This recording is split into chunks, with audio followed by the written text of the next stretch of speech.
Good morning. I'm John T. Kuehn. I am a professor of military history at the U.S. Army Command and General Staff College, and I teach there in their Command and General Staff Officer course. Previously, I served as the Ernest J. King Professor of Maritime History at the Naval War College. Period. So opening up, the reason for the Washington Naval Conference was that after World War I, the victors kind of fell back into a naval arms race. And that naval arms race was primarily between Japan and the United States, but it also involved the United Kingdom because the United Kingdom and Japan had a treaty, a mutual defense treaty, a naval defense treaty called the Japanese Anglo-Naval Alliance. And the United States wanted Great Britain to not renew that alliance in 1922. It was a 20-year alliance. The other thing was that the United States on its west coast had been passing segregationist and racist legislature against Asian school children, basically expanding the franchise of segregation and separate but equal. And that had caused a tiff with Japan. And so Japan and the United States actually had a war scare going on in 1920. By 1921, that had died down a bit, but feelings were still pretty poor between the United States and between the Empire of Japan. So President Warren G. Harding, the new president, and his Secretary of State, Charles Evans Hughes, who had run against Woodrow Wilson in 1916 for president and was one of Teddy Roosevelt's buddies, decided to invite all the major naval powers to Washington for an arms limitation conference to talk about limiting naval armaments, as well as limiting any other armaments that they might feel contributed to the outbreaks of horrendous wars like the Great War, or World War I, as we tend to call it in the United States. Hughes was the brilliant Secretary of Defense for Harding, and it was really his idea. The major powers, of course, I've already talked about that were invited were Japan, Great Britain, France, Italy. But also invited were the representatives from some of the other Allied powers from World War I, like Belgium, and also the Chinese. The Chinese were also members of the delegations that went to Washington in November. Well, the conference opened up with a tour de force by Secretary of State Hughes. Normally, the first day of one of these conferences, everybody sort of makes these sort of general speeches, welcomes everybody to the conference, and then they sort of adjourn. And the real work doesn't start until they break up into subcommittees and start hammering things out, and you see all that diplomatic give and take. That's not what Hughes did. Hughes basically presented a completed plan for complete naval arms limitation and reductions the first day of the conference. After opening up with essentially a welcome aboard, and after being elected as sort of the chairman for the conference, Hughes then offered his plan, and his plan stunned the members of the conference that were meeting in Constitution Hall in Washington, D.C. The first major item that Hughes stunned the delegates on the first day of the Washington Conference was the so-called 5-5-3 ratio. Now, this actual ratio system actually involved all five of the major naval powers. But the first-ranked powers were the United States and the United Kingdom. And in it, Hughes basically said that the United States and Great Britain would limit themselves to 525,000 tons of what was called capital ship shipping. That means battle cruisers and battleships, essentially the battle lines that go after each other in the big battles like Jutland. And so this was stunning in itself because he wanted the United States to be equivalent to Britain. And this met a United States policy goal of having a Navy second to none. This was the so-called second to none policy. So he included it in his proposal. But he sweetened the deal, as we'll see in a second. The Japanese would have 3/5 of that ratio. So that's where the 3 comes from. The Japanese would have 3/5 the amount of tonnage that Great Britain and the United States would have. And this is fascinating because it actually put Japan as a naval power ahead of both France and Italy. So this was guaranteed to irritate Italy and France. And then Italy and France were both to have a ratio of 3/10 to Great Britain and the United States. So they were less. All right. Part of this was Hughes' proposal that they would not build any more capital ships for a period of 10 years from the conference. So not only are we going to have these ratios in place, but the ratios are going to be fixed, and there's not going to be any new battleships or battlecruisers built for 10 years. Hughes further sweetened the deal for Great Britain and Japan by offering to scrap almost 1 million tons of United States battleships that were already built or were on the ways in building, down to the 525,000 tons. It also meant that the British would have to scrap some ships, although not nearly as many as the United States, and that Japan would have to quit building and scrap some ships. But the United States would make the biggest cuts. And so that was one of those offers that you can't refuse, like in the mafia. He basically made these guys an offer they couldn't refuse.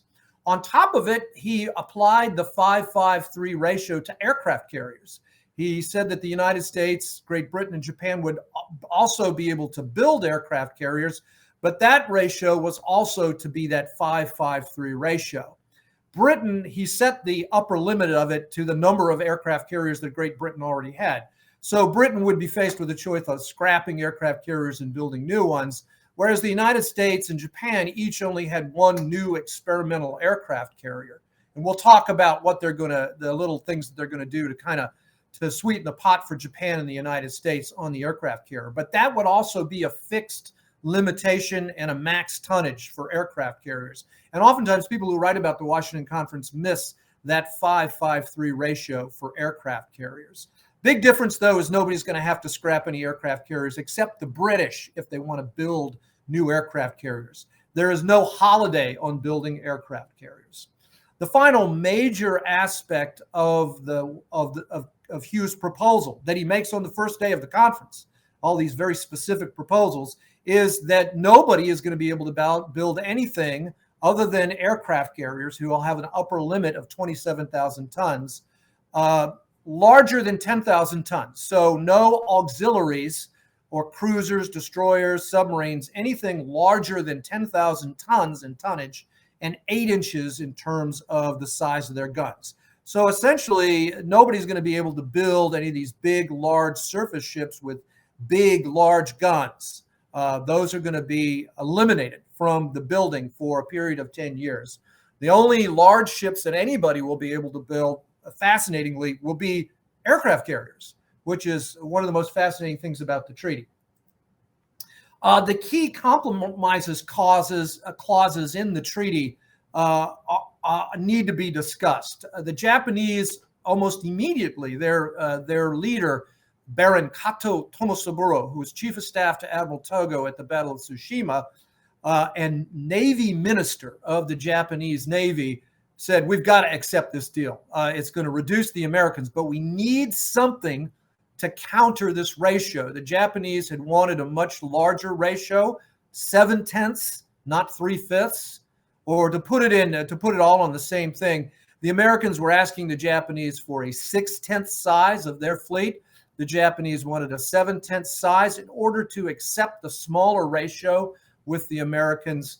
The British actually proposed, hey, why don't we just freeze fortifications in the Western Pacific to what's already been built in the Western Pacific, and then we won't build any more fortifications in this area of the Western Pacific, particularly for the United States at Guam and in the Philippines, where the United States did not really have any improved naval bases to maintain its fleet.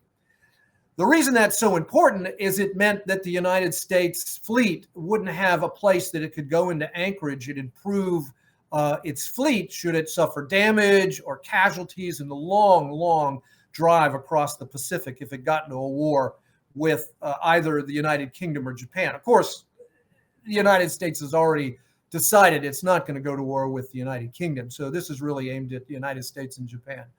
The United States accepts this against the advice of the leaders of the Navy, particularly the Navy General Board, who is against the fortification clause. They say if we do that, it essentially will mean that we'll have equality in the Western Pacific with the Japanese Navy, because our fleet will be degraded as it drives across the Pacific. And the rule that they used was 10% for every 1,000 nautical miles the fleet will degrade in efficiency. Another key clause was the replacement clause, which meant that you could actually improve upon battleships. And then there's the battle cruiser conversion clause.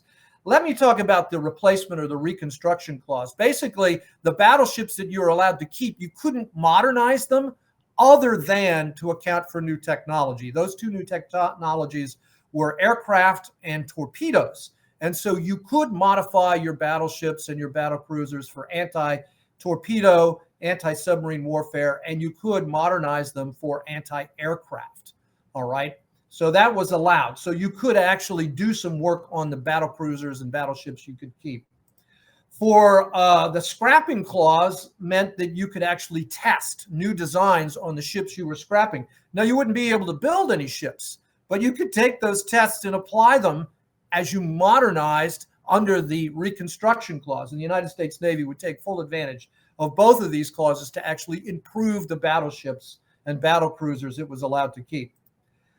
The final conversion clause was that each nation of the three major powers, Britain, United States, and Japan, could convert two of their capital ships to aircraft carriers. The British chose not to. They decided to build a final battle cruiser, the HMS Hood, and keep the aircraft carriers. So they decided not to scrap any of their aircraft carriers and convert any of their capital ships. The Japanese were allowed to convert one battleship and one battle cruiser to aircraft carriers, and those would be the Kaga and the Akagi. And then the United States was allowed to convert two battle cruisers, the Lexington and the Saratoga, to aircraft carriers. This would give the Japanese and the Americans actually the largest aircraft carriers in the world by the end of the 1920s. In fact, the United States would have the largest and fastest aircraft carriers in the world of any major power by 1929 with the Lexington and the Saratoga, which, oh, by the way, you were allowed to exceed the tonnage limitation for aircraft carriers, which was 27,000 tons with these ships. The American battle cruisers converted to aircraft carriers would actually be almost 36,000 tons.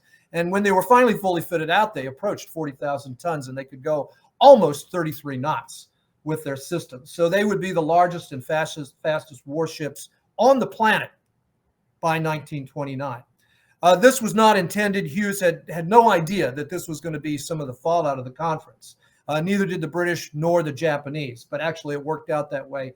Very beneficial to the United States.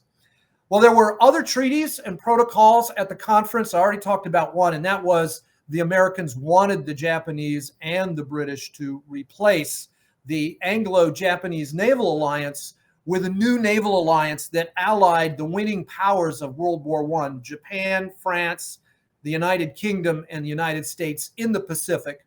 And that was called the Four-Power Pact. And so that was an alliance by Japan, the United States, Britain, and France to sort of keep the naval peace in the Far East. But it was really a treaty aimed at neutralizing Japan's special relationship with Great Britain.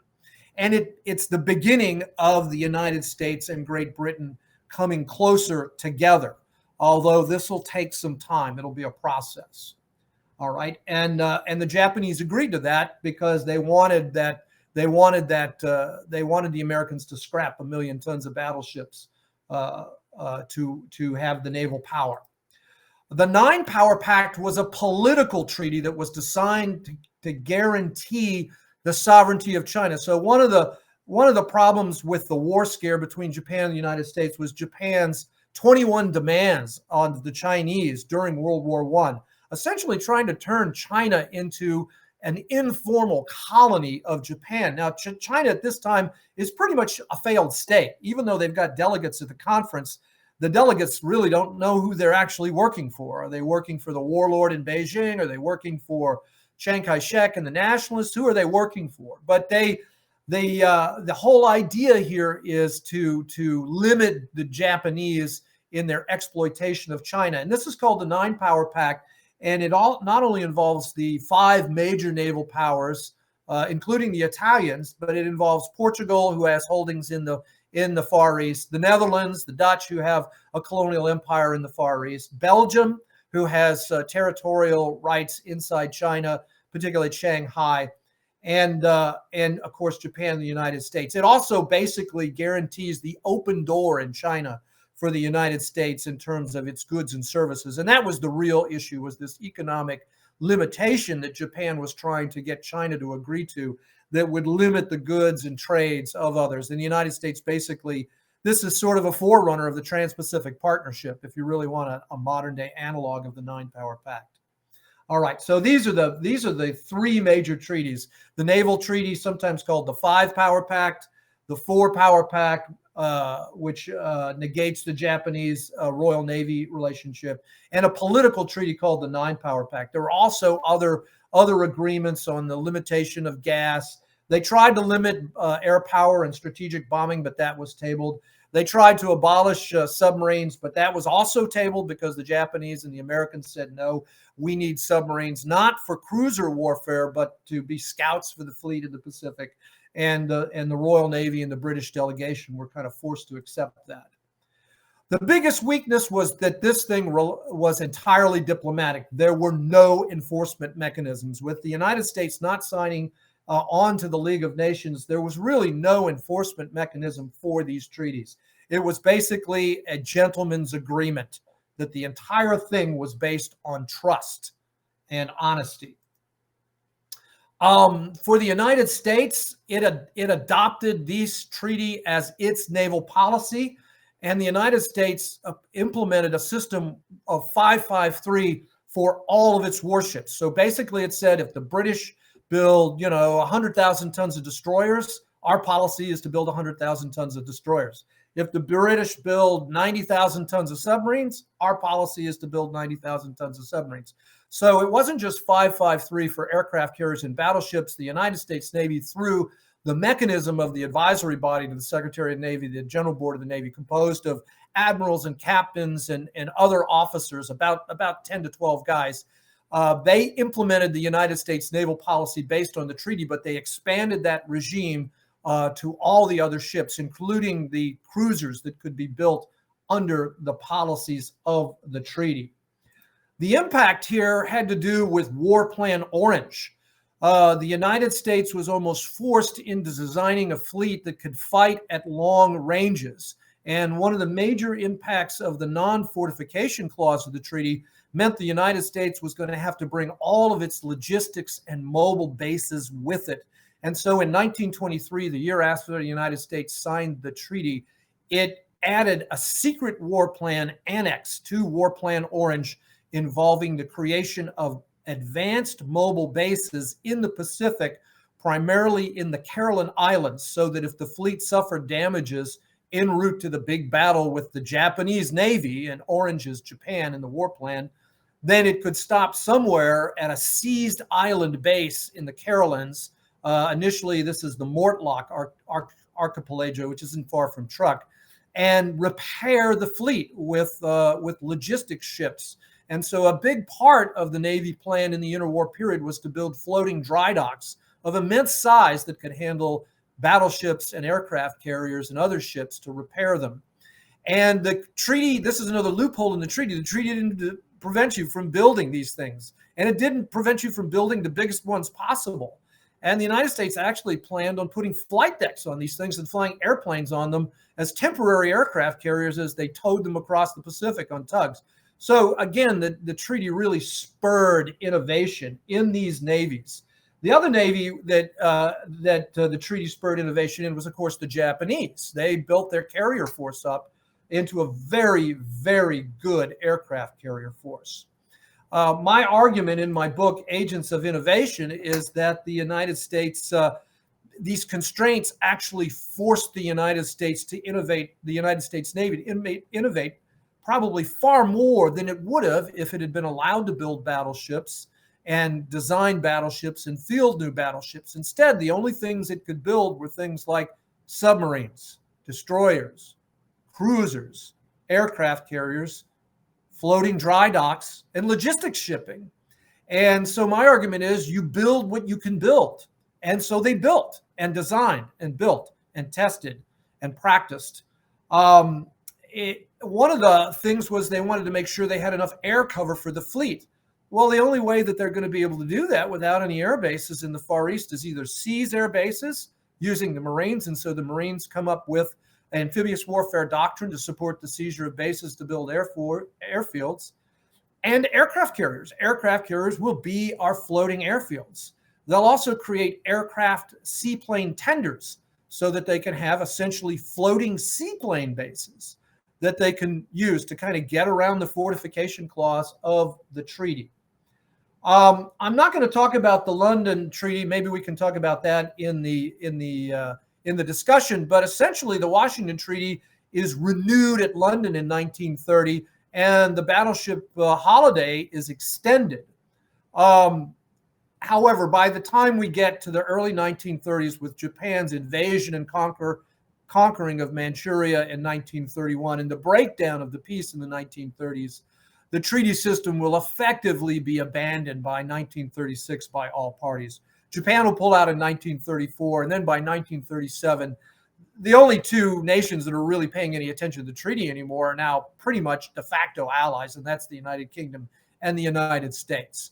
And they've built into these treaties things called escalator clauses, so that if the Japanese build a 42,000-ton battleship with 16-inch guns, the British and the Americans can violate the treaties. They're allowed to escalate the size of their battleships and the sizes of the guns on their battleships to account for a previous treaty signatory that had now built a bigger, newer, more modern capital ship. I've always argued that the Washington Naval Treaty was a good start. Aside from its serendipity in causing innovation in the Navy, it achieved its goals. It defused a tense situation between Japan and the United States, and it essentially saved all of the parties millions and millions and millions of dollars in naval and maritime construction funds. Now, it did lead to a real depression inside the shipbuilding industry. And there's a recent book by Thomas Heinrich that kind of looks at the impact on shipping, war shipping, building of warships, and commercial shipping, of which there was a glut of after World War I because they built all that shipping. So that was sort of a negative aspect of the treaty. But the biggest problem was there's no enforcement mechanism. So the fascinating thing I found out about these treaties is there really wasn't a lot of cheating on them. There really wasn't. I mean, you'll see people make the Japanese were cheating, you know, and or the British were cheating, or the Americans. There really wasn't a lot of cheating. They kind of abided by the agreements. When the Japanese didn't like the agreement anymore, they pulled out, which they were allowed to do. And just like NATO today, if you don't want to belong to NATO, you can pull out. All right. So it wasn't like the Japanese did anything illegal when they pulled out of the treaty. It led to an ideological transformation in how they understood sea power. It took the focus off the great fleet action between capital ships with guns, and it pushed the thinking about sea power in major naval conflict into other areas that had been there before and that had occurred in World War I, but that had not really been fully developed. And in my book, I say it kind of froze the lessons learned of World War I, that destroyers are important, that submarines are important, that air power at sea used to not only defend fleets from bombers coming from the shore, but attack fleets with aircraft from fleets also were sort of codified accidentally. And then there's this whole idea of kind of bringing your bases with you. And so that the United States, by the time we get to World War II, will already have a system and a design in place for mobile advanced bases that it can deploy to the Far East to sort of get around the fact that it doesn't have dry docks and ports that it can stay in. Now, this is going to be modified a little bit in World War I because the United States is going to get the biggest advanced base known to man in history, and that'll be called Australia, which it had not planned on during the war. But it still has all these other features, and it'll still execute the Pacific campaign. The push together of the United States and Great Britain in their thinking about naval security is also very, very important. And by the time we get to the late 1930s, it's pretty clear that the United States and Great Britain if not legally and overtly allies, of course, because the neutralization or the neutrality acts by Congress, would be essentially cooperating together in the naval sphere for maritime defense in the Far East. The cooperation in the Atlantic won't really begin until the war begins in 1939.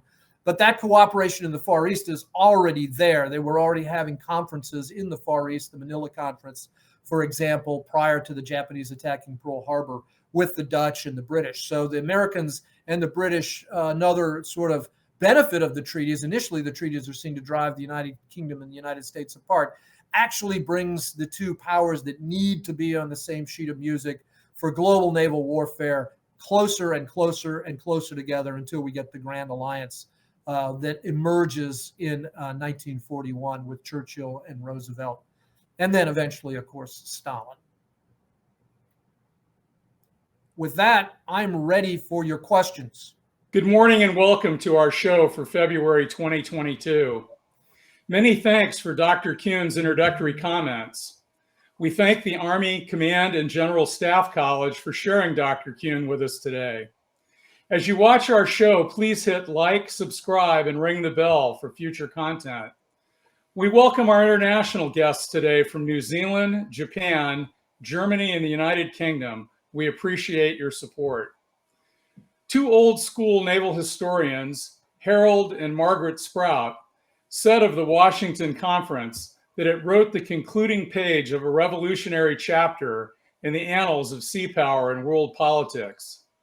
They continued by recognizing that the concluding chapter began with the publication in 1890 of Captain Alfred Thayer Mahan's The Influence of Sea Power Upon History, which chronicled the steps by which Great Britain in the 17th and 18th centuries established a virtually worldwide command of the sea.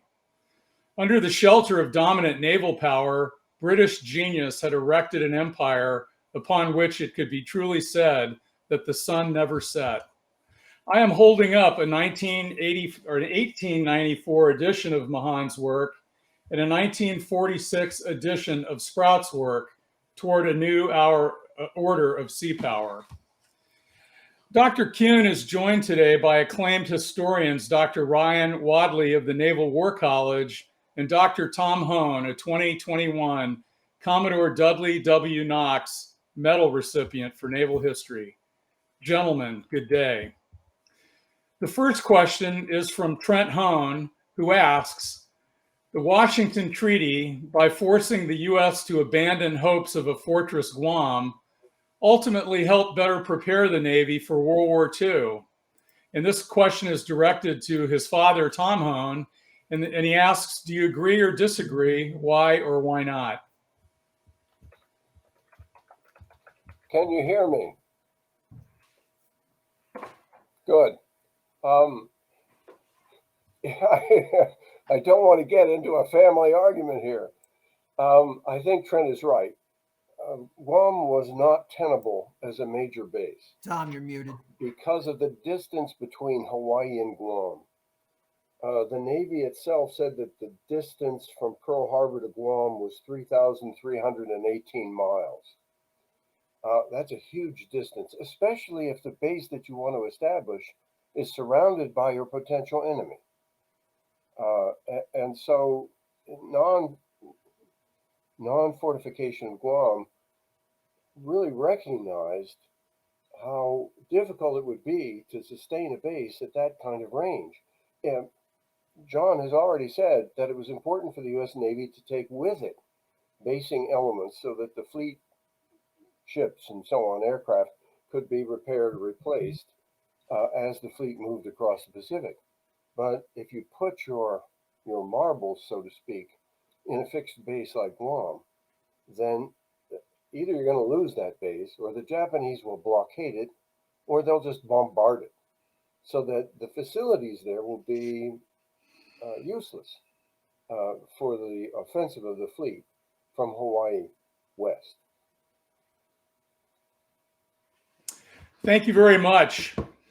The next question is from John Hanley of Buffalo, Minnesota, and he asks to all the panelists, in your opinions, what a general board might look like today, and what authorities would it have? And he also continues by asking, do you view the arms control treaties agreed upon in 1922 as burdened with essential flaws that would contribute to their failure in the 1930s? Or do you think that they would have continued to be successful in keeping the peace absent the political dislocations of the Great Depression? We'll start with you, Dr. Wadle. Thank you. So I'll focus on the second part of this question. So I think there's a lot of, to me, I think as some people look back on the interwar period, there's this sentiment that a lot of the politics, especially the international politics, is driven by this almost like sense of naivete. And, but I think, the more nuanced take that has emerged over the years is that it's really a politics of liberal internationalism, and so I think the treaties themselves are pretty solid. The Emily Goldman's book Sunken Treaties gets into kind of the failures of Washington. Some of the material that John touched upon in his opening statement. But one of the things that really comes out of Washington is there's a lot of big things agreed upon, but the fights that come in later years at Geneva in 1927 and London in 1930, it's a lot of details on the margins. It also helps, contribute to some of the issues that happen at both Geneva and London. The fact that the naval officers have, quite frankly, a bigger role to play in the negotiating process than they ever did at Washington. At Washington, for the most part, the naval officers themselves are kind of put on the sidelines. It's much more of a diplomatic conference than it is something being driven by navies and their leaders themselves. And so this is the reason why you get the fights over at Geneva and London, in particular, cruisers. The British and the Americans have very different concepts of what they want to do for how they want to shape their cruiser fleets, what they should look like, and what roles they will play in any kind of future conflict, or in the British case, maintaining their empire. So I think the treaties themselves were solid mechanisms. But yeah, you're right. There are a lot of underlying issues that then feed into the problems that eventually caused the dissolution of the treaty system. Thank you very much. Are there any, he continues to ask, are there any lessons here for modern day disarmament efforts? And I'd like to also ask Tom Hone and Dr. Kuehn to comment on the same question. The key to disarmament treaties is dealing with quantitative differences and qualitative differences. And you see this in the Washington Treaty. The treaty itself limited quantities measured in terms of tonnages and numbers of ships. But it also had an effect on qualitative arms competition, because it limited the number of aircraft carriers, so that navies didn't dare take their battle fleets, throw them aside, and emphasize carriers along with, say, more powerful cruisers. They didn't do that. So there is always, when you get into arms control, you always have to deal with numbers and with capabilities. And arms control treaties often try to deal with both simultaneously because they're often connected. So that's the point I would make. Washington did this and was, in a sense, a model for more modern arms limitation agreements. And Dr. Kuehn, your thoughts, sir? Yeah, can you guys hear me? Yes, sir. Okay. I didn't hear anything that Tom said, but so I'm going to be completely speaking without his comments informing what I have to say. So first, I'm going to get to John's question about the general board. And Ryan's already kind of brought it up. The naval officer opinions did not shape Hughes's plan. There was one naval officer who was totally in bed with Hughes on this, and this was Captain William Vesey Pratt, who would later be the chief of naval operations and the chief delegate from the Navy at the London Conference in 1930. And so he was actually supportive of the treaty And you would think he would be drummed out of the Navy after the treaty was over, but instead they promoted him to Rear Admiral and made him a member of the General Board, and then put him in charge of the Naval War College and put him in charge of the fleet, and then put him in charge as Chief of Naval Operations. So it didn't hurt his career any to disagree with the General Board. By the way, the makeup of the General Board at this time, at the time of the treaty, is fascinating. It involved the Chief of Naval Operations as an ex officio member. That Chief of Naval Operations, I think, was Kuehn at the time. I had the whole thing up on my screen, and it now went away. The Commandant of the Marine Corps, Major General Lejeune, was also a member of the General Board. The President of the Naval War College, Admiral William Sims, was also a member of the General Board. So these are the guys that Pratt's kind of disagreeing with, although Sims probably supported Pratt, to be honest, but didn't make his views maybe as known with the other members of the board. But after the Washington Treaty is over, the General Board basically takes lemons and makes lemonade, and they go, wait a second, this is our building plan for the next decade, probably for the next 20 years. And so they jump in with both feet and turn the Washington Naval Treaty into their construction plan. Now they have something that they can point to, the U.S. naval policy of 1922, which is based on the treaty, to build to. And so that's kind of a long-winded way of me getting at John's argument here, which is you would have to have major changes in the United States system to get the General Board like organization of that period. You know, sometimes these things are creatures of their time, and it's very difficult to sort of go back and recreate it. We probably have to go back to that system in order to get there. I wrote an article about that a couple of years ago called "Abolish the Secretary of Defense?" which Robert Gates, I'm told, personally approved to be published in Joint Force Quarterly magazine, by the way. But you'd have to go backwards, and I don't think that's going to happen anytime soon. As for arms limitation today, I mean, I just finished an article in Naval History magazine basically saying this is a great template. Get people together and talk. I mean, we've reached this kind of idiotic notion that having these sorts of conference and coming to these sorts of agreements is some sort of sign of weakness. And certainly when I first started proposing that, I thought we should have a similar treaty to the Washington Naval Treaties or the Washington Arms Limitation Conference in London, 10, 15 years ago, people were saying, well, that would be a recognition of equality by China and Russia. And so, you're crazy. We can't let them do that. I hear somebody furiously pounding on their keyboard while I talk. Thank you for that. Personally, I think Washington was a great thing. I think it worked really well. The problem is arms limitation takes effort. It takes commitment. It takes keeping your word. It takes people who are willing to work with the system, and you might say, well, President Xi and President Putin aren't really ready to work with the United States. And there's a lot of truth to that. But I don't know, 10 years ago, maybe they were. So has the time passed? I don't think it's ever too late for arms reduction and arms control. So I'm sort of a peacenik on that matter. I think Washington worked. I think it saved immense amounts of money. And it was contingent. It was contingent on what happened in geopolitics and the international scene. It wasn't just economics that undermined the treaty. And at London, London was this fascinating forcing function. The Japanese signed the London Treaty, and the London Treaty was meant to perpetuate the treaty system. I call it the treaty system, and it didn't. It had this perverse effect of actually causing the Japanese polity to go into a hard right reaction and start assassinating the people that had signed the London Naval Treaty.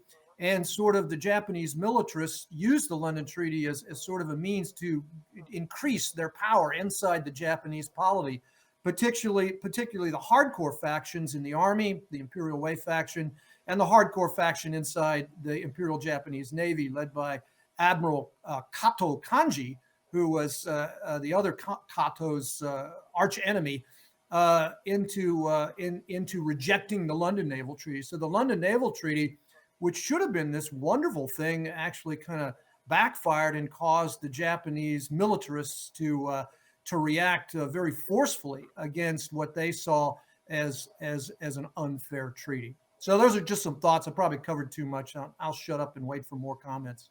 No, I appreciate that, and I do wonder. Secretary of State Hughes, as you mentioned in your opening remarks, was very prescriptive. They didn't have panels that went off and came back with proposed solutions. He really had it laid out in advance. To what extent did the General Board contribute to what he laid out as the final solution? Well, and in all three, question for all three of you. Yeah, I'll take it first. I'll answer very shortly. The General Board provided Hughes a plan, and the General Board's plan was essentially second to none. So we want equality with Great Britain's Navy. They got that, but they could not foresee that there would be this fortification clause. They were totally opposed to that. In fact, most of the reaction after the treaty is against that clause. Dudley Knox will write a book called The Eclipse of American Seapower, which criticizes the treaty basically because of the status quo fortification agreement. But prior to the treaty, the board wanted an inferior position for Japan, and so their position of 6/10 was also pretty much adopted. What they didn't approve of course, was the holiday and things like that, and the idea that you were going to scrap these modern battleships like the USS Washington. So they weren't happy about that. So they didn't get everything they wanted, but they got an awful lot of what they did want, which I think is one of the reasons it wasn't that hard for them to kind of turn on a dime after the treaty was signed, and then basically turn the treaty into the naval policy of the United States Navy, which everybody sort of bought into. So that was sort of the General Board's position at the time. But yeah, Hughes bypassed them. He didn't give them the treaty and say, hey, well, what do you think of this? He put it on a fast track through the Senate. He had his allies like Henry Cabot Lodge and these other guys in the Senate. So he really put it on a fast track. And that's not what happened at London. But in London, the guy who's running things through the Navy institutionally as the CNO is the guy that was the guy in favor of the Washington Treaty in 1921-22. And that's William Vesey Pratt, the Chief of Naval Operations. So it's Pratt here is a fascinating sort of continuity element here in these treaties. And so he's a kind of a fascinating guy to follow. He's one of my heroes from the interwar period. So that's my response. Thank you. Thank you, sir. Dr. Wadle, what are your thoughts on the same issue? So, to go back to my earlier answer on kind of the 20s as this period of internationalism, the other thing I would kind of pivot a little away from John talking about Hughes and the General Board is the fact that this is very much, Washington. I've looked at it as in some ways kind of the culmination of kind of a big public pressure campaign. I mean, there are a lot of good geopolitical, geostrategic reasons for Washington to happen and for it to happen the way that it did. But one thing that I don't think is fully appreciated nowadays is how much of the American public had really turned against the idea of naval construction, particularly by 1920 and into 1921. The American public is looking at the possibility of a new naval arms race with our two former allies in the war, regardless of whether or not Japan, the Americans' relations with Japan have been rocky on and off over the years. But the fact that you've got these allies appearing to engage in a new naval arms race, as soon as someone pokes a hole in that balloon, there's a big public pressure campaign that emerges afterwards. And so this starts with William Borah's speech in the Senate in December of 1920. Roughly around the same time, the New York World, which is Joseph Pulitzer's old paper, by this point, Pulitzer is dead. The paper's run by his sons, puts out an editorial calling for naval arms limitation. And millions of letters start to appear saying, like, this is a wonderful idea from everyday citizens. And so in the months that follow, you get a pretty good cross-section of the American public coming out in favor of naval arms limitation. Religious groups, women's groups. I mean, these groups kind of had formed the core of anti-war societies in those days. But organized labor, prominent industrialists come out in favor of it. Samuel Gompers, who is maybe organized labor, but let's face it, he's not the the most left-leaning of labor leaders in his time period. And so this isn't really just a fringe movement. And so Hughes, the thing I think is always fascinating about Hughes's opening speech at the conference is that he really kind of taps into this public sentiment that had been building in the months prior, and really kind of takes the conference again out. It kind of neutralizes in some ways, really what the Navy, what the navies had really thought about how arms control might work, and it said puts it on more of a path of public diplomacy. Thank you, Ryan. Dr. Hone, and then I'm going to come back to Dr. Kuehn to have another remark on top. Go ahead, Dr. Hone. For technical reasons, I was unable to hear what John Kuehn said. So what I want to talk about is what a general board has to do, what it's for, and I'll do that very briefly. It is a place where truth is told. It's a place where evidence is assessed. If you go through the records of the general board, which for years were classified, only declassified in the 70s, if you look at those, they're fascinating because people have to appear before the board. They have to answer questions. They have to provide evidence. They have to show that they have the expertise in order to advise the board. And the board, of course, meets in secret. These are officers at the end of their careers. There's no way they can get further promotion in most cases. And they provide a transcript, transcript where they have what do we call them? Someone there to take down all the comments. So you get a recorder. You absolutely, you get to see that. It's extraordinary. So here are people telling the truth as they see it, providing evidence, and that's very important. Why do you take this position and so on? And then all of this is wrapped up into a transcript, and it's handed to the Secretary of the Navy so that the Secretary can get to it whenever the Secretary has time. And it's really very revealing. And I would like to see something like that in the Navy today. I was, for a year, 20 years ago, a member of the Defense Acquisition Board. And that was a fascinating experience. And the first day I showed up, I said, "Where's our stenographer?" And I was told there is none. So I said, "We don't have an accurate record, do we, of what we have discussed and what we are going to decide?" And I was told the reason we don't have a stenographer is because there'll be leaks. And I said, "I know how to fix leaks. If a leak comes out of a meeting on a given date, you simply fire all the people who were at the meeting. And you do this until people learn that they shouldn't do this. They shouldn't leak." So what happened was those of us who were at the meeting would meet sometimes in the hallways in the Pentagon. We'd take notes during the meeting, and we would compare our notes to decide just what was said, who said it, and what it meant. What were, any decision that followed from it. We had to do that way, informally.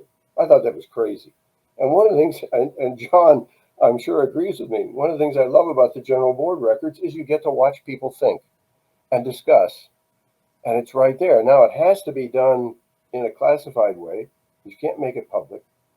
And they, in those days, secret was really secret. So I would like to see the Navy have something like that today. But my experience suggests that it's not possible. And I regret that. Thank you, sir. Dr. Kuehn, do you want to pile on? Is there something else you'd like to say in addition to the other answers? No, I think Tom's points about the general board process, how it was secret, how there were no leaks, the honesty that was capable, and that you had a really accurate transcript of the meeting. It's fascinating when you read the transcripts. Occasionally, they will tell the court recorder to stop writing. At this point, you'll see it. It'll be like in parentheses. They tell the transcriber, to stop transcribing, and then it'll say quite quaintly, "There was a discussion had that was not for the record." And then you sort of have to infer what they talked about what came before and then what they say after. And that's always kind of fun as historians to kind of figure out what they were doing. I think I had something else to say, but I can't remember what it was going to be. So I'll just shut up for now and wait for more questions. Yes, sir. And I'm going to take us to a kind of a Japanese-centric view. One of our foundation life members, Walt Haskins, prominent attorney in Tulsa, Oklahoma, regular attendee at our webinars, asks if we could speak to the Japanese motivations to accept inferiority in size and the British motivations to accept U.S. as an equal. And I'll go to Tom Hone first for that. All right, I have one word to answer in both cases: money. The British were broke after World War I, not only as a government, but almost as a society. The Japanese had waged a war with Russia, and that had taken them to the brink of financial exhaustion in 1905, 1906. And so there just wasn't there weren't the financial resources there for a navy equivalent to the United States. In other words, a naval race, the country that was going to win a naval race, if there was going to be a naval race, was the United States, which had the manufacturing infrastructure in order to do it. So in both cases, the British and the Japanese, finance mattered tremendously. Thank you. Ryan Wadley, what are your thoughts, sir? And you're muted. Yeah, so with the Japanese, I think the biggest thing from the Japanese perspective that I can see is, I think Tom's right. Is there's the financial aspect of all of this, and so you see, as what John calls the treaty system, moves on through the 20s and into the 30s. Yeah, the interesting thing is when you look at the studies that both the U.S. and Japan do for what a war in the Pacific will look like, it really hinges fairly closely on does the U.S. need or does the Japanese fleet need to be at 60 or 70% the size of the U.S. to be able to credibly deter the United States or possibly defeat them in a major fleet action in the Western Pacific. And so it hinges very closely. So that's one of the reasons why you see a 5-5-3 ratio at Washington, but later at London, when they do finally agree on how to regulate cruisers, it's a 10-10-7 ratio. So there is actually a slight favoritism towards the Japanese, but yet the domestic politics in Japan, as John alluded to, for whatever issues we may have in the United States during this time period of the Army and Navy not agreeing on things, at least they were not to the point of attempting to assassinate each other out in the street, out in the hallways of defense. And yet the Japanese there's such a strong rivalry between the Army and the Navy that they're constantly trying to kill each other. And so it's this rise of militarism that really emerges in the Japanese Army, more so the Army than the Navy, that really kind of sours the domestic politics in Japan, even though, again, by the time of London, they actually had at least received a bigger portion of the pie than what they had received at Washington. Thank you. And Dr. Kuehn. Yeah, I don't disagree with anything Tom or Ryan have said. Certainly for the United Kingdom, they are the financial center of the universe prior to the Great War. And because of the Great War, the United States, Fleet Street moves to Wall Street, and the United States is the financial center, and Great Britain really is a debtor nation. Woodrow Wilson leveraged the British with money and naval power to sign Versailles.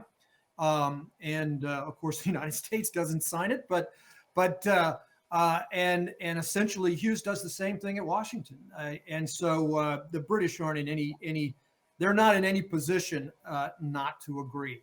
The Japanese, it's the same thing. It's money. And the treaty is greeted with acclaim, just as Ryan has said, not just in the United States, but in all over the world. This is a huge success, publicity success for the liberal international order. It is, people cheer these delegations when they come home. Baron Kato Tomosaburo, when he gets back to Japan, is greeted as a hero and becomes the prime minister of Japan. It is only his death, his untimely death after the Tokyo earthquake in 1923, that sort of is this contingent thing that is just profoundly unfortunate, because this is a man who wants very close, friendly relationships with the United States. Despite the United States' rather racist behavior at times in this period.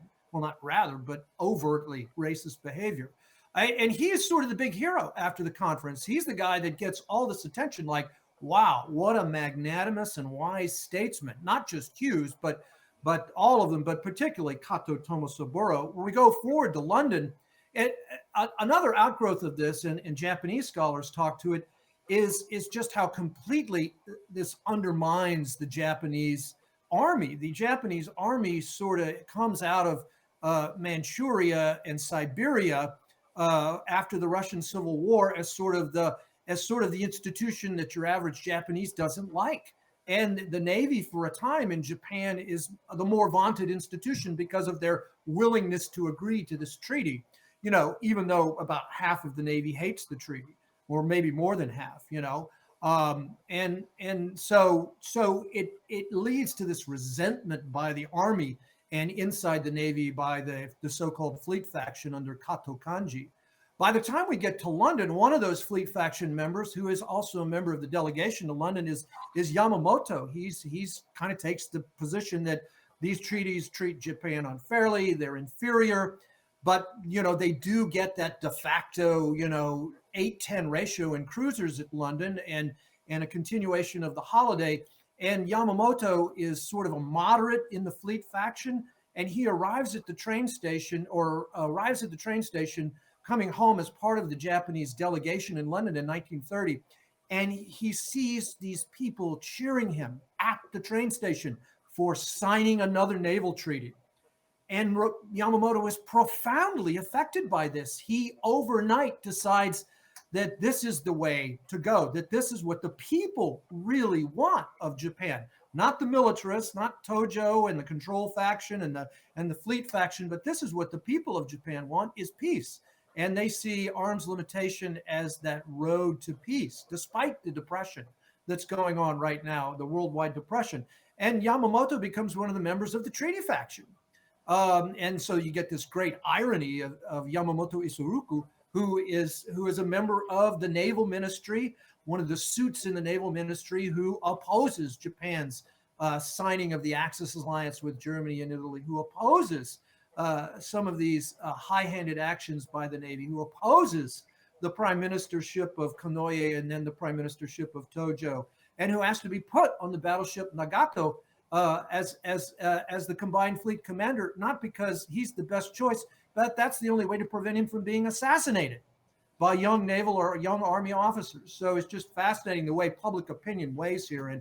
And sort of, this is Ryan's area. It's not really my area, but I've read all the press releases, and it's just fascinating, the public relations standpoint of these treaties and their impact both at home and abroad. Hey, Sonny, so one other thing to follow up on is the problem that the British and the Japanese face are slightly different. As they're looking at whether or not to agree to any kind of arms control agreement. The Japanese, it's purely a matter of mass. The Japanese can build modern warships. They just cannot build nearly enough to keep up with the United States should it decide to push forward with completing the ships of the Naval Act of 1916, or if they would ever agree to build any more. For the British, there's also a qualitative problem. And so, not only would the U.S. be building all of these new, more battleships, but they would be building battleships that are in many ways more advanced than what the British will already have in their fleet. And so, one of the things that is really interesting is one of these so-called lessons that the British learn, around the time of or in the wake of Jutland, is the idea of having all or nothing armor for battleships. So heavily protecting the most critical spaces on a ship, and then the rest of the ship is relatively lightly armored. So this way, it makes for a much more equitable distribution of weight. The U.S. has already done this. They already have battleships that are, large numbers of battleships that are using oil instead of coal. That these are being built prior to Jutland.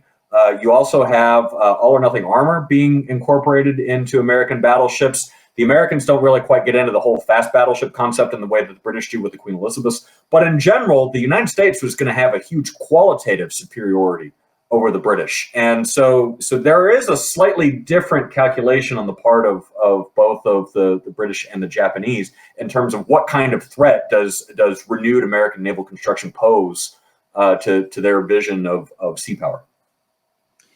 Thank you very much. And this question comes directly back to you, Dr. Wadle, from Dr. James Ransom, your colleague at the War College. What explains the Imperial Japanese Navy's failure in the interwar years to construct adequate anti-submarine warfare forces and doctrine? Laser focus on the Great Mahanian decisive battle, inadequate attention to the U.S. as a potential opponent in a protracted war, reliance on construction if and when the need arose. Any thoughts on that from you, sir?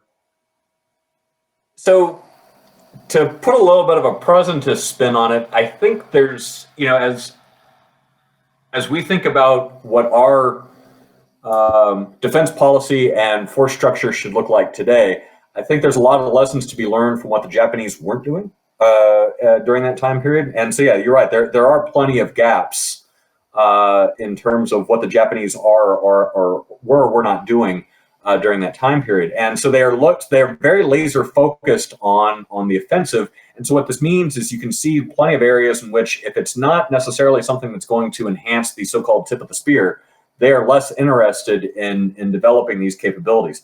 And so you can see this to also an extent with the way that they design their naval air forces. By the time the interwar period has come to an end, they've built probably the best torpedo bomber in the world. The Val is at least a competent dive bomber. The Zero is a supremely competent fighter especially for its time period. So the Japanese have built these excellent aircraft, but they haven't necessarily solved some of the little problems. For instance, to name one, the Japanese never really focus a whole lot on organic reconnaissance from their carrier decks. And so this is why the Japanese sometimes are relying on their long-range float planes, why they're relying on float planes from their auxiliaries like the cruisers. So the infamous float plane from the cruiser Tone that takes off late and misses the American fleet at Midway. It's these kinds of things that the Japanese sometimes have a gap because they're so focused on the offensive, or what we might call nowadays, they're so focused on creating so much lethality that the things that can actually help enhance that create the lethality that they really want, they're really not doing a good job of developing. Thank you, John. Kuehn, thought?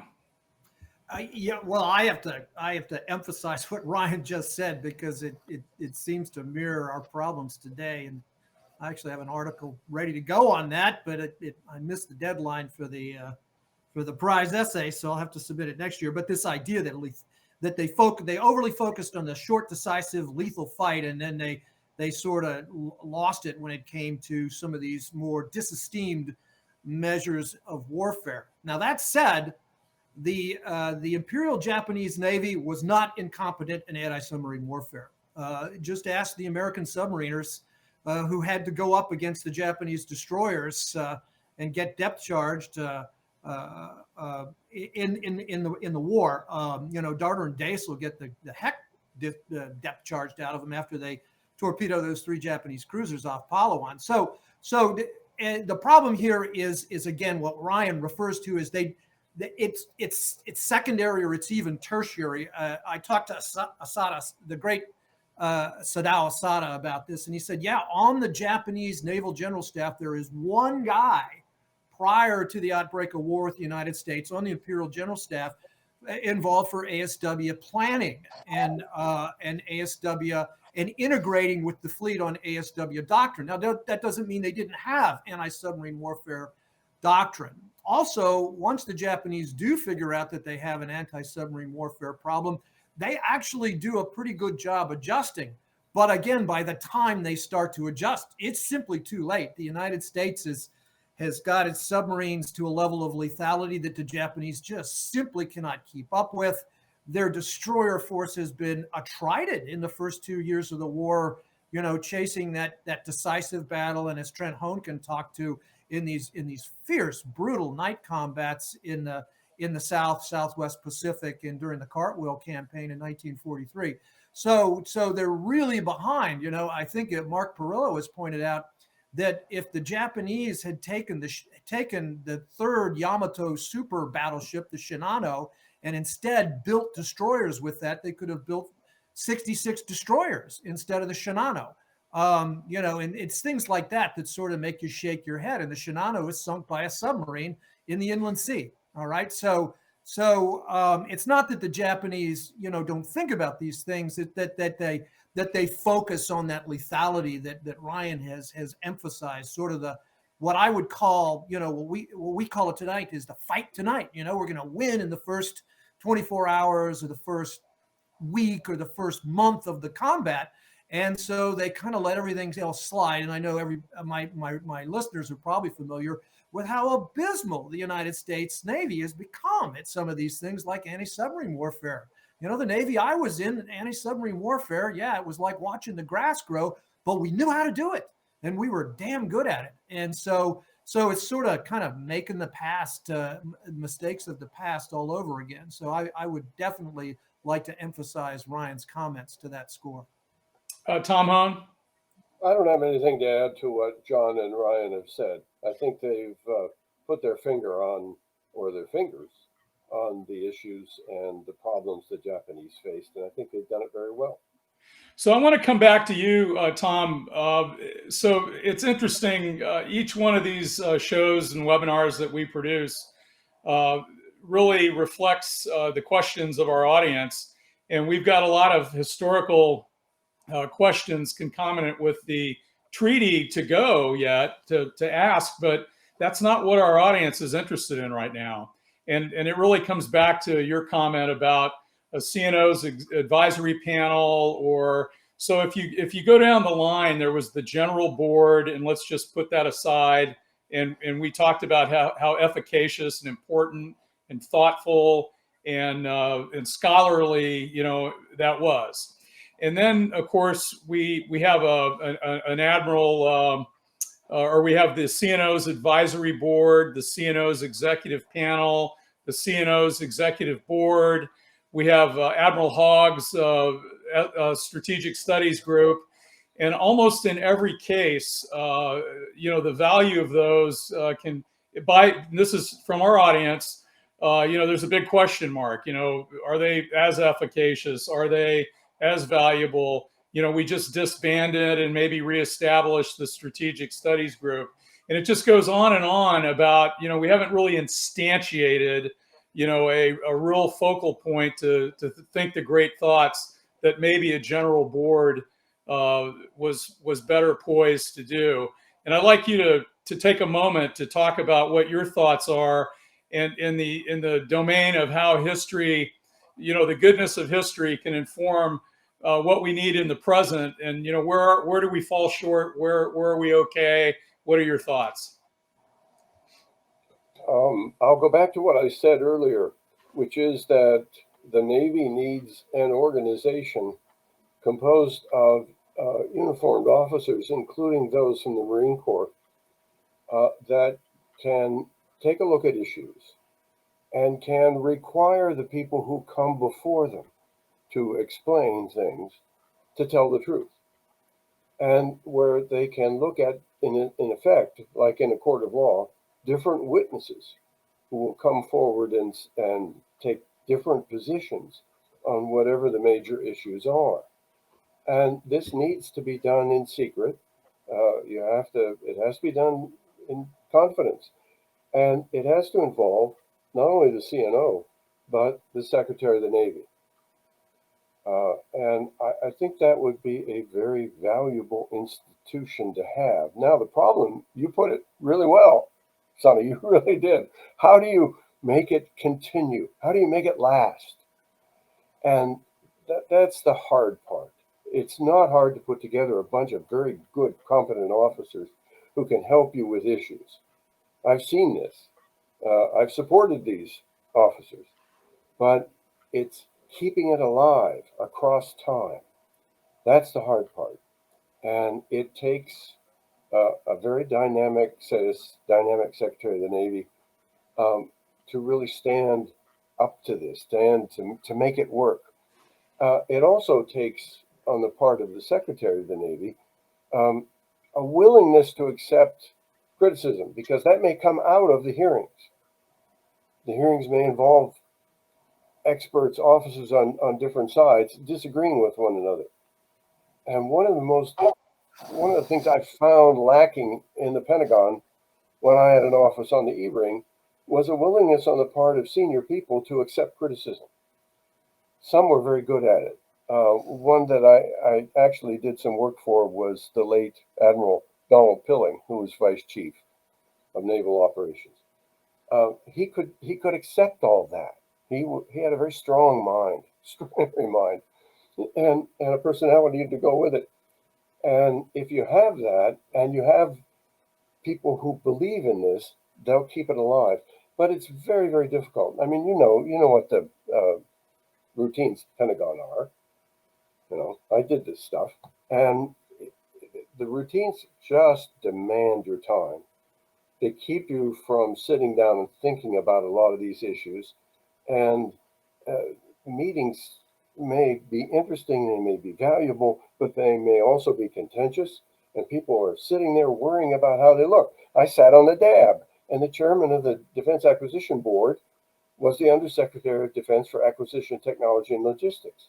Now, who wants to go in there and get in an argument with him? Especially if you're, say, an SES 1. I mean, isn't that the lowest category of SES? Especially if you're a 1 or a 2. You may not want to do this. I sat in on one of those meetings where it was wonderful. A wonderful Air Force colonel came in and briefed us on a program where the Defense Department had forced a single source producer to qualify a competitor, right? So there'd be competition, which would benefit the Defense Department. Well, at the end of the Cold War, the Defense Department wasn't buying the same number of systems, so the competitor dropped out, and there was only the original single source there. And guess what the single source did? It jacked up the price. And people sat around the table saying, "Oh, isn't this terrible?" And they got to me and I said, I don't blame them a bit. This is a business that we forced to qualify a competitor, we in the Defense Department. And now they're sticking it to us. And we deserve it. And we have to live with it, whatever the consequences are. Now, that's tough. Who wants to say that in a meeting, right? Especially when you're looking at somebody who's wearing 4 stars. This is career killer.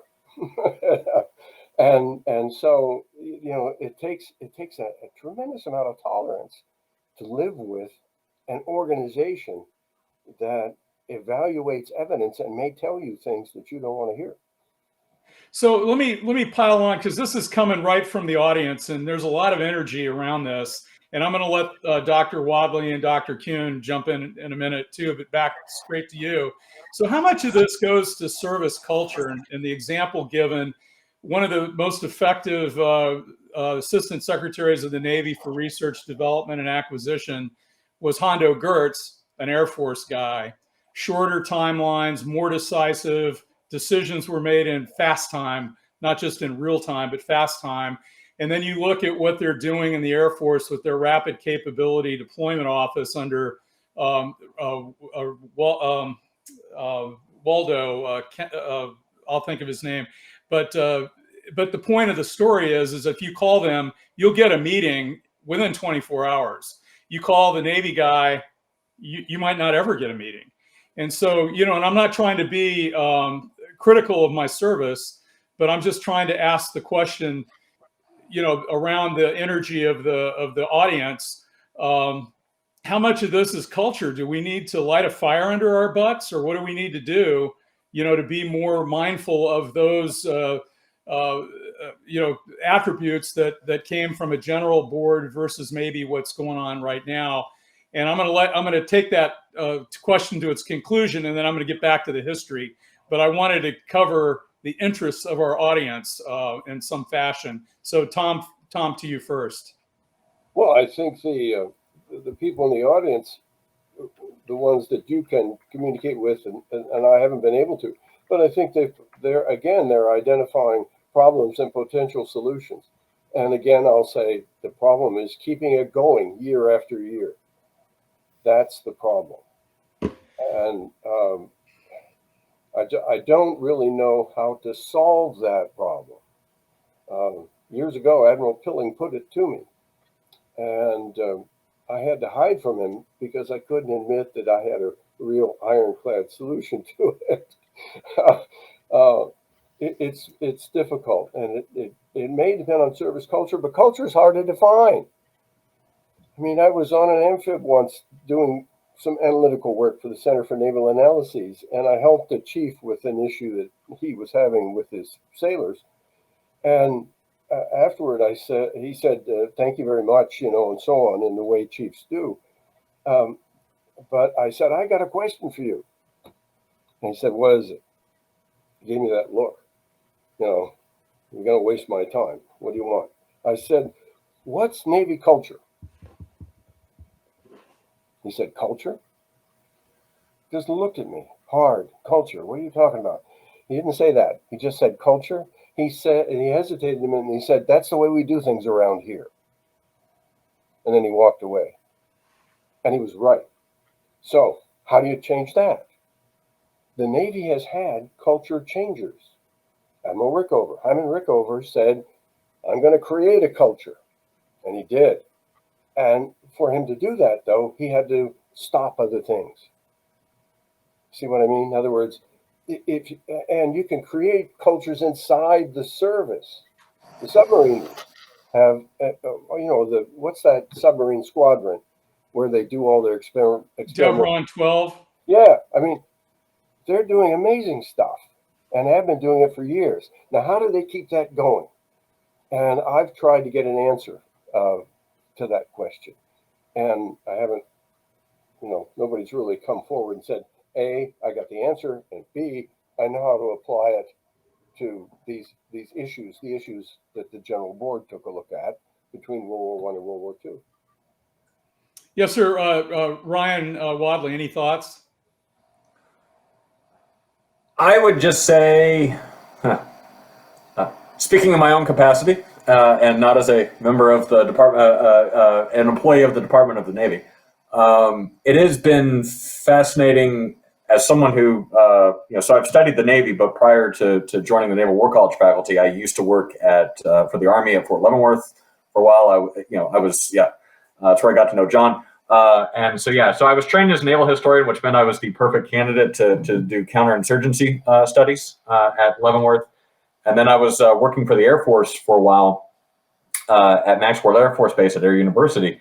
And so it's been interesting kind of seeing the very different service cultures. And I think the one thing that I have noticed in my time as a Navy employee is for all of the rap that the Army gets for being the big green bureaucratic machine, I'm not sure they really have a candle on the Navy's take on bureaucracy. And so, I think the Navy has become incredibly bureaucratic.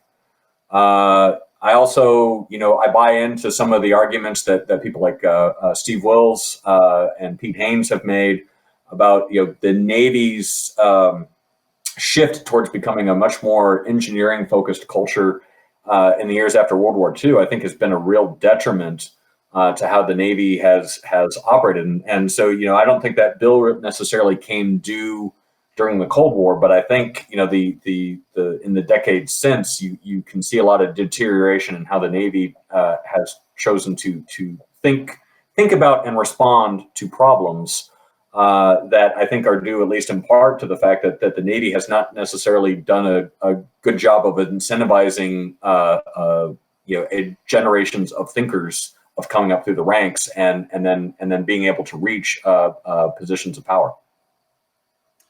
And John, any final thought on that? And then I've got some really rich content coming. Well, there's one chapter in an anthology by Williamson Murray and Peter Mansour, and the name of the book The anthology is The Effectiveness of Military Cultures. There's one chapter in it on the U.S. Navy, and I wrote it. And so I would underline what Ryan and Tom have said. My own historical examination, because my charter from Ohio State was, hey, take a look at the Navy since World War II and tell us about the effectiveness of, U.S. Navy culture, in fighting wars, And, my caveat was, well, we haven't had a major fleet action since Lady Gulf, so that's going to be hard. So, but I looked at it and I identified this thing, and it kind of goes back to something Tom said. I identified that the emergence of something called OPNAV culture, and that this really emerges in World War II. It's institutionalized by the overpowering presence of Ernest J. King. And he kind of gathers everything unto himself, and into OPNAV. And OPNAV becomes this beast, right? But cultures don't stay the same. It's what we're doing here changes depending on, when it is you're doing whatever it is you're doing. That is what reflects sort of that tip of the iceberg that we regard as the top of the cultural piece, the part you can see, not all the stuff that's underneath. And so this is this OPNAV culture. It prizes engineering. We see Rickover kind of create this subculture. He figures out a way to perpetuate it. I think it's very worthwhile to examine that. Education and standards is one of the ways that he does that, by having almost dictatorial control over the education of nuclear power officers and their training and their education and their standards qualification. And it's still the case today with naval reactors. Naval reactors is a long-term job. It's not a short-term job. So continuity and leadership is one way to deal with Tom's challenge of how do you keep it going. I mean, look at Hogg. I mean, he was the head of the SSG for how many years? 20 years, 15 years, a long time, right? And, I don't know if the SSG is back, but some of us have been banging on the wall saying, let's bring that thing back. And this goes to the other thing is the CNO's this, the CNO's that, the CNO's this. The General Board didn't belong to CNO. The General Board belonged to the Secretary of the Navy. And King, before he left, reestablished the General Board and rejuvenated it. Put a 4-star admiral in charge of it, a guy named John Towers, who King didn't always really get along with. And he put Towers in charge of it. And he says, hey, I'm going to give you some really smart guys. I'm going to give you a future commandant of the Marine Corps, this guy named Pate, Colonel Pate. I'm going to give you Arleigh Burke. He's going to be one of your guys. I'm going to give you Sock McMorris. I'm going to give you a lot of power hitters here for your board. And Forrestal, the first Secretary of the Navy at the time, and then later first Secretary of Defense, they were in support of this. So keeping it going is a difficult thing. But part of the problem, I think, is this OPNAV culture. You kind of got to look at Jackie Fisher and what he did. We need somebody to create a fish pond. John Lehman did that. He did that because he was allied to CNOs that agreed with him, guys like Hayward and guys that came after Hayward. I think the Navy's got those communities. They're still there. I myself think the submarine community in the Navy is very vibrant, very healthy, and that there's a lot of really good thinking going on in the submarine culture. We've got all these historians in the submarine community right now. It's not a well-known fact that you've got these guys who are at the peak of their profession as STEM guys, guys like Joel Ira Holwitt, and guys like Jeffrey Juergens. Juergens is a captain. He was a submarine squadron commander. He's just been replaced by another guy who got his master's degree at Commander General Staff College under me. As now he's a submarine squadron commander, just turned over, I think, with Juergens. And the submarine community, for some reason, is able to take care of these guys and advance their careers. Some of that has to do with what's going inside Bupers. You really want to change the Navy culture? Change the leadership of Bupers, but make sure that guy in Bupers is like this with the CNO, is like this with an activist Navy secretary, and maybe you'll get there. So people count, personalities count. So that's going to be sort of my recommendations for how we keep it going. And some of the things need to be brought back, though. The SSG, we need to establish that again yesterday, and we need to put a retired 4-star admiral in charge of it. Thank you. So I want to read some comments from some really important people, in my opinion, for your edification, but also then ask you to make your final remarks. and I'll start with Tom Hone if you can stay on board. But Barney Rubel makes a couple of comments that are important. He was a member of the CNO Advisory Board, a panel established by the Navy Warfare Doctrine Command that was meant to be a bit like the old General Board, but after its first meeting, it faded away. So that's just a comment. His next comment was the Japanese failure to develop anti-submarine warfare. And of course, there's a little bit of pushback from you that, no, they were pretty good at ASW, is a bit mirrored by the Navy failure, in his opinion, to maintain a war at sea in the 50s and 60s. We were caught flat-footed in the Eastern Med in October 73. We've got a comment from Germany, from Jurg Semmelfened, who's a great friend of ours. Did the treaty delay war? Did it prevent or enable a war between the First and Second World Wars? Did it determine the winner of World War II? Great questions. An esteemed surface warfare officer, captain, commanding officer at sea, Naval Academy class of 57, Bill Perenboom, asks that perhaps stating clearly the objective of any such board or advisory group would contribute to its staying power, as is what was the objective of the general board dealing with issues isn't a useful objective. And then there was something for you, Dr. Kuehn, from the Japanese Maritime Self-Defense Force, Captain Hamoyo. He says to you and his esteemed colleagues, I guess, in the panel, thank you for a fantastic lecture and discussion. In Japan, Kato Tamasaburo is highly regarded as a naval statesman, as you, John, mentioned. So given those thoughts, and maybe those can in some fashion influence what your final thoughts are as we wrap up our program. And I go to you, Tom Hone, because I know you got to leave. So if you would have your final thoughts, whether they're influenced by these things I just read or not, what do you think? And you're muted.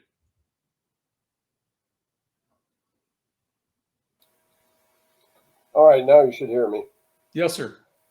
First, people matter. That has come up again and again in the discussion. And it was also part of John's presentation when he described the preparations for and the conduct of the conference in Washington in 1921-22. So people matter. And again, the comment about the Bureau personnel. One of the things that I've been more interested in recently is the effort by CNO Vernon Clark to make some changes in the whole process by which people are recruited, trained, and that includes both enlisted and officers. So people matter. So there are people in the Navy who understand that. The problem, again, and we've all hit on it, is continuity. So first, people matter. Second, continuity is very important. And there's always a risk with continuity. There was with Rickover. Gosh, Wayne Meyer. I got the chance to talk to Wayne Meyer in some depth. And he really wanted to see a cultural change in the surface Navy. But what happened? Didn't work. He didn't have the time and he didn't have the power. So these are the things that matter. And it's very difficult to sit down and prescribe exactly who's going to do it and what kind of authority they're going to have. And finally, one other thing, which has come up in the discussion, and that is the size of the officer corps of the Navy. If you go back to the Washington Conference and really look at the core, if you will, the officer corps. I mean, set aside all the folks who got commissions during World War I as an emergency measure. The Navy's, what, John, about 85,000, 90,000 total. And of that, you've probably got about 5,000 officers. There aren't that many, and they knew one another. It's extraordinary going through their correspondences, all three of us have, to see how much they knew of one another. John mentioned the impact of Ernest King. Absolutely correct. But what I remind people is that you need to look at the people who followed King. Who were they protégés of? right? Nimitz, it's the Nimitz proteges who come along. Burke is Kearney, Burke, Forrest Sherman, Kearney, Burke. These are proteges of Chester Nimitz. And I had one of the officers, Lloyd, the late Vice Admiral Lloyd Mustin, who served under Nimitz, and he said Nimitz was the best, in his view, the best teacher the Navy had. Well, there you are. So it's back to people, back to continuity, back to getting under control an organization where the people in it don't know one another well enough to trust one another to do this kind of work. So that's what I'll say. Thank you. Thank you, sir. Ryan Wadle, your final thoughts. Yeah, so to piggyback on Tom's comments, yeah, I believe in the Naval Personnel Bill of 1923, the Navy is capped at 86,000, and of those, 10,000 are officers, I think is the exact amount. And so it stays, and that's the size, the authorized size of the fleet, I think until 36 is the first time it's allowed to expand. John, you may know about that better. But anyways, yeah, no, I think Tom's right. Yeah, there's the size of the interwar Navy, I think, made it easier for them to come together and solve problems. There's also a lot of as we talk about culture and defining it, one thing I think that definitely stands out about the interwar, the culture of the interwar Navy is the fact that you had a very homogenous officer corps. Even though Peter Karsten in his great book The Naval Aristocracy points out that the aristocracy had really broken down by the mid-1920s, I would argue that I mean, given how much of the officer corps is still what he calls the Annapolites, really up until World War II, you still have a fairly homogenous background for these officers. And this is not to say that we shouldn't, in the modern day, we shouldn't be looking at diversity, inclusion, and these kinds of policies nowadays. I mean, because bringing new talent into the services is important. That being said, at the time, there were some things that the homogeneity, it solved some problems and created a lot of others. Let's put it that way. And it was a trade-off of where you were getting your manpower. The other thing is yeah, but the size, the homogeneity, I think it did help in creating this problem-solving culture. Tom's son Trent has written a lot about the Navy as a learning institution. In my own work, I've looked at how the Navy embraced public relations as a way of kind of getting out of some of the problems that had emerged.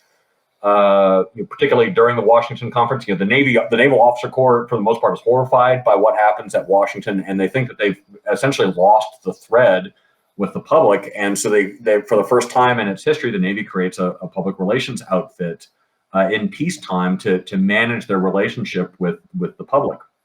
And so they get involved in doing all the things that we've talked about today. For instance, trying to sell the Navy's force structure, desired force structure. And so, like, the Navy has works closely with Hollywood to make, there are some films made that really publicize naval aviation in a way that is comparable to what happens with Top Gun in 1986.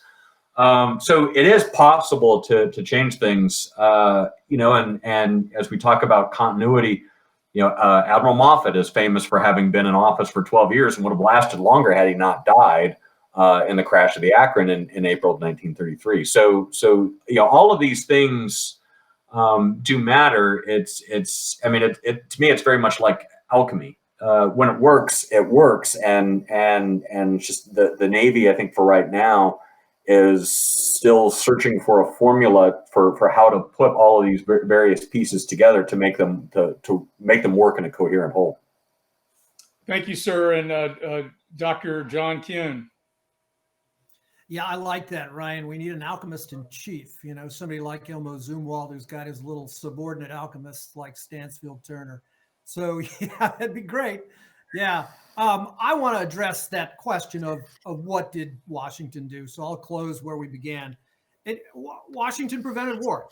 It prevented war in its contemporary time frame of 1921, 1922. I think it eased tensions throughout the 20s. But there's also the unintended consequence that I discuss in my book, which it had this paradoxical effect of sort of getting the United States Navy focused on preparing for a future war, even though it's preventing war by its various mechanisms. But there are all these sort of hidden mechanisms that take place that actually lead the United States Navy to properly build sort of the right kind of culture and the right kind of force structure, planning documents and organizations, and have enough of those pieces and parts in place so that it's set up for success in global naval warfare when global naval warfare does come along in 1941. And actually, in 1939, the United States is already pretty much ready for that, although some people would say, well, it's not until the Two-Ocean Navy Act of 1940 that we're really there. So the short answer is, I think Washington's a success. I think it's probably a lot more successful than anybody imagined it would be. Certainly, Charles Evans Hughes, if you'd have told him, hey, this treaty really helped us develop the right kind of fleet for the next World War, Hughes would have probably said, well, I'm sorry we had another World War, but I'm glad it did that. Thank you. Thank you, gentlemen. Today, you saw the collective work of three profoundly knowledgeable scholars who brilliantly laid out the fundamentals of the treaty and where the ideals of the treaty were most efficacious. Our foundation thanks Drs. Kuehn, Hone, and Wadle for their insights today. If you like this show, please hit like, subscribe, and ring the bell to receive future content. Please consider joining our foundation at navyhistory.org. Join us next month as we commemorate the centennial of the USS Langley CV-1, our Navy's first aircraft carrier. Future content of our second Saturday shows include a commemoration of the 40th anniversary of the Falklands War, a 50th anniversary of the Incident at Sea Agreement, along with other spectacular historical content. One final remark today, our foundation's Director of Membership, Tyler Robinson, is leaving us this week, and thus this is his last second Saturday show. Tyler has been a stalwart in producing our Thursday tidings, running our membership desk, and other customer relations management functions. Thank you, Tyler, for all you've done in your tenure at NHF, and all the best in your bright future. Thank you for joining today. Good day.